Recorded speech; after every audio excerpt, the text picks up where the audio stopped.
5, 6, 7, 8.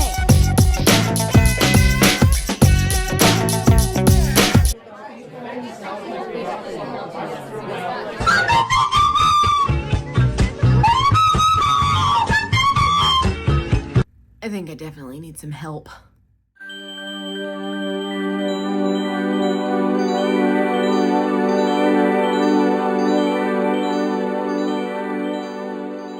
Hi, welcome back. I'm Kat. I'm that theater kid. This is the third installment of my To College or Not to College to be a musical theater or theater performance major. We talked about materials and what you should and shouldn't use, and also talking about how to tell if the program or school was right for you, if it was a right fit for you. Today in episode 3, we are going to talk about some training. If you need a little recap, I've got links in the description below for both episode 1 and 2. We've been focusing on some critical knowledge nuggets, those 4 being talent, work ethic or dedication, education, and then of course, who you know. Now, today we're going to tap into the educational portion of our 4 critical knowledge nuggets, and we're going to talk about preparing for your audition day. But before we get started, disclaimer, I am some random chick on the internet. I'm speaking from experience, education, and personal insight. So take an active part in your college journey or in your creative journey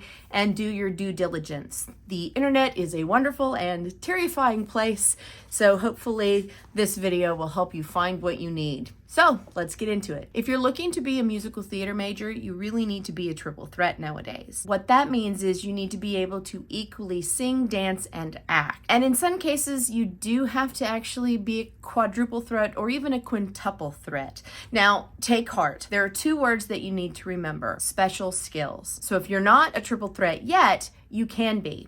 Special skills is a little place on the bottom of your resume where you can put your special talents: speaking in other accents, juggling fire batons, being able to drive a car. Pretty much anything can be a special skill, so don't forget that. Don't freak out. Be confident in the skills that you currently have and work toward the ones that you are going to soon master. Whether you go to college or not, it is very important that you go and get some kind of training. You need to find teachers or coaches or professors or programs that you can trust that are going to help you on this journey and help you grow as an artist. Just because you've stopped going to school doesn't mean you stop learning. You constantly have to continue to learn, grow, and hone your craft. It's vital that you have voice lessons or vocal lessons. If you become a professional, you will be performing 8 shows a week or more in some cases if you're doing cruise lines or other smaller venues. You need to know how to stay healthy so you can keep your job. Your voice is your most important asset and the most important instrument that you can have. Keeping your voice healthy is only part of that. And I don't mean like creating some crazy concoction that you drink or drinking gallons of throat coat.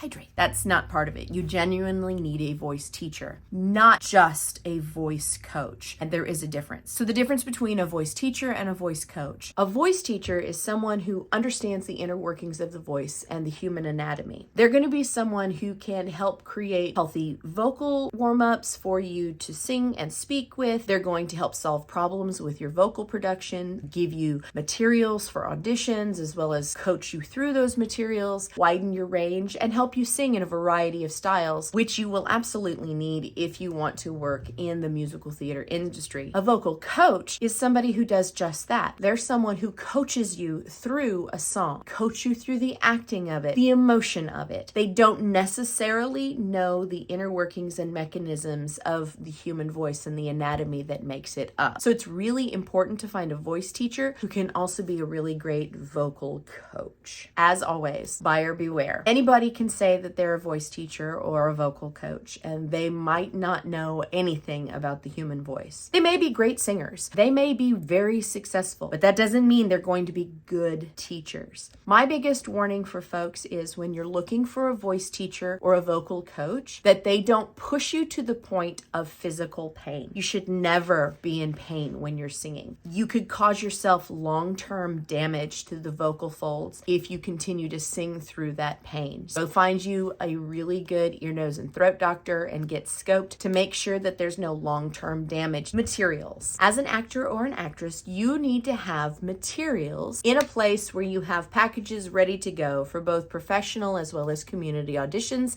and of course, the all-important college audition. You'll have what's called a rep book, or also known as a repertoire book. This is a collection of songs from a variety of genres, both in up-tempo and in ballad form. All of these songs should be within your vocal range. You should have between 9 and 10 songs, and they need to be performance ready, and I cannot stress that enough. You should be able to know the whole song for your audition. You should also have a 32-bar cut, a 16-bar cut, and, wait for it, 8-bar cut. Yeah, let that last one sink in. I have actually done an 8-bar cut for an audition because the casting agents wanted to see everyone. So you need to be able to pull out the best bars for your audition for whatever circumstances you happen to be in. You need to know your pieces very well. For those of you who do not have a music vocabulary yet, a bar is also known as a measure, so 32 measures. Music is divided into beats, and those beats are set into measures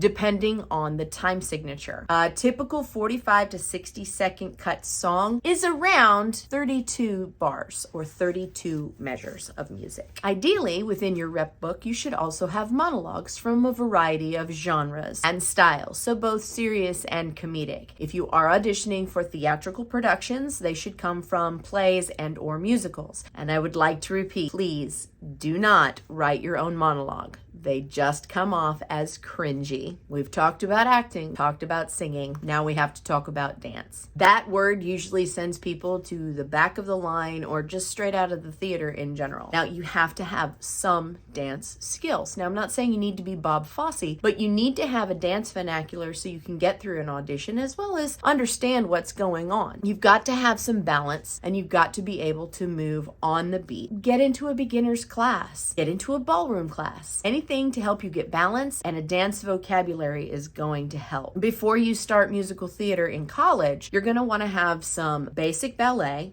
musical theater jazz, as well as some tap. There will be some testing usually at the beginning of your freshman year in college where they'll place you in certain dance classes. So ideally, you need to know the following dance steps: the jazz square, the step ball change, the chaîné turn or 3-point turn, pirouette turn, the hitch kick, the grand battement or high kick, a box step, the pivot or the pivot turn, a kickball change, the grapevine, Lindy, pas de bourrée, and jazz hands. Now, if you understood only half of those words, that's great. The other half were in French. They come from the ballet world. So if you can only afford to take one dance class, take ballet. Now we've got your voice and acting rep book set up. You're getting into some dance classes. You've got yourself a great vocal teacher. Now let's talk resume. Do you have one? Do you know what an industry resume looks like? Do you even have enough experience to put together a resume? Everyone has to start somewhere. You should still put a resume together even if you don't feel like you have enough experience.